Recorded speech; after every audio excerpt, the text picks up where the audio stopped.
بسم اللہ الرحمن الرحیم۔ السلام علیکم۔ معراج النبی صلی اللہ علیہ وآلہ وسلم کا واقعہ۔ آپ صلی اللہ علیہ وآلہ وسلم کا بڑا معجزہ۔ معراج وہ سفر ہے جس میں حضرت محمد رسول اللہ خاتم النبیین صلی اللہ علیہ وآلہ وسلم نے مسجد حرام سے مسجد اقصی اور پھر آسمانوں کی سیر کی۔ قرآن مجید میں آتا ہے، سورہ بنی اسرائیل آیت نمبر 1، ترجمہ: وہ ذات پاک ہے جو ایک رات اپنے بندے کو مسجد حرام یعنی خانہ کعبہ سے مسجد اقصی یعنی بیت المقدس تک، جس کے ارد گرد ہم نے برکتیں رکھی ہیں، لے گیا تاکہ ہم اسے اپنی قدرت کی نشانیاں دکھائیں۔ بے شک وہ سننے والا اور دیکھنے والا ہے۔ معراج کے سفر کا آغاز نبوت کے 11ویں سال 27ویں رجب کی شب کو ہوا۔ ناظرین، اس رات حضرت محمد رسول اللہ خاتم النبیین صلی اللہ علیہ وآلہ وسلم آرام فرما رہے تھے کہ جبریل امی علیہ السلام آپ صلی اللہ علیہ وآلہ وسلم کے پاس تشریف لائے اور آپ صلی اللہ علیہ وآلہ وسلم کے دل کو زمزم سے دھویا۔ پھر جنت سے لائی گئی ایک سواری براق پیش کی گئی۔ آپ صلی اللہ علیہ وآلہ وسلم اس پر سوار ہو کر بیت المقدس پہنچے۔ وہاں پر موجود تمام انبیاء کرام نے آپ صلی اللہ علیہ وآلہ وسلم کی امامت میں نماز ادا کی۔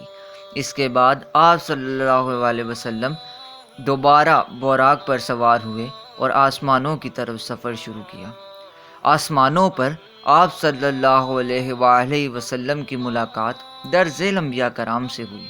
پہلے آسمان پر حضرت آدم علیہ السلام، دوسرے آسمان پر حضرت یحییٰ اور حضرت عیسیٰ علیہ السلام، تیسرے آسمان پر حضرت یوسف علیہ السلام، چوتھے آسمان پر حضرت ادریس علیہ السلام، پانچویں آسمان پر حضرت ہارون علیہ السلام، چھٹے آسمان پر حضرت موسیٰ علیہ السلام اور ساتویں آسمان پر حضرت ابراہیم آپ صلی اللہ علیہ وآلہ وسلم کے لیے بیت المعمود ظاہر کیا گیا۔ بیت المعمود عین خانہ کعبہ کے اوپر ہے۔ ہر روز 70,000 فرشتے بیت المعمود کا طواف کرتے ہیں، اور جو فرشتہ ایک بار طواف کر لیتا ہے آپ صلی اللہ علیہ وآلہ وسلم نے سدرۃ المنتہا کی جانب سفر شروع کیا۔ سدرۃ المنتہا 7ویں آسمان پر ایک بیری کا درخت ہے۔ اس مقام کے آگے فرشتے بھی نہیں جا سکتے۔ یہاں سے آپ صلی اللہ علیہ وآلہ وسلم نے عرش معلیٰ تک کا سفر اکیلے طے کیا۔ عرش معلیٰ پر آپ صلی اللہ علیہ وآلہ وسلم کو اللہ تعالیٰ کی بارگاہ میں حاضری کا شرف حاصل ہوا۔ اسی موقع پر 5 نمازوں کا تحفہ بھی دیا گیا۔ اللہ تعالیٰ سے ملاقات کے بعد آپ صلی اللہ علیہ وآلہ وسلم کو واپسی کے راستے میں جنت اور جہنم دکھائی گئی۔ اگلی صبح حضرت محمد رسول اللہ خاتم النبیین صلی اللہ علیہ وآلہ وسلم نے اس سفر کا ذکر لوگوں سے کیا تو لوگوں نے آپ صلی اللہ علیہ وسلم کا یقین نہیں کیا۔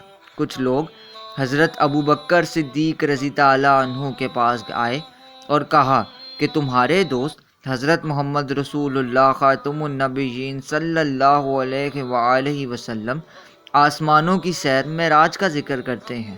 اس پر حضرت ابوبکر صدیق رضی اللہ عنہ نے ان سے کہا کہ اگر یہ الفاظ آپ صلی اللہ علیہ وآلہ وسلم کی زبان مبارکہ سے ادا ہوئے ہیں تو میں ان کی تصدیق کرتا ہوں۔ اسی لیے حضرت ابوبکر صدیق رضی اللہ عنہ کو صدیق کہا جاتا ہے۔